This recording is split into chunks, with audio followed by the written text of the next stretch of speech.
माननीय रमजान सतारमेकर यांचा राष्ट्रवादी काँग्रेस पार्टी अजित पवार गटमध्ये पक्षप्रवेश सोहळा. क्रांतिकारकांच्या सांगली जिल्ह्यातील वैद्यकीय पंढरी मानले जाणारे मिरज शहराचे मूळ रहिवासी माननीय रमजान सतारमेकर यांच्या सामाजिक व शैक्षणिक कामाची दखल घेऊन मिरज शहरातील प्रभाग क्रमांक 7 मधील रहिवाशांनी रमजान सतारमेकर यांना इच्छुक उमेदवार घोषित केले आहे. रमजान सतारमेकर यांनी आपल्या असंख्य कार्यकर्त्यांसोबत राष्ट्रवादी काँग्रेस पार्टी अजित पवार गट यांच्या हस्ते जाहीर पक्षप्रवेश करण्यात आला.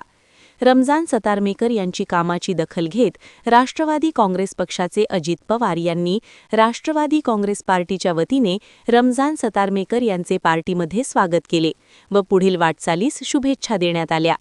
जनसामान्यांचा प्रहार न्यूजसाठी सांगली जिल्हा प्रतिनिधी समीर फौजदार.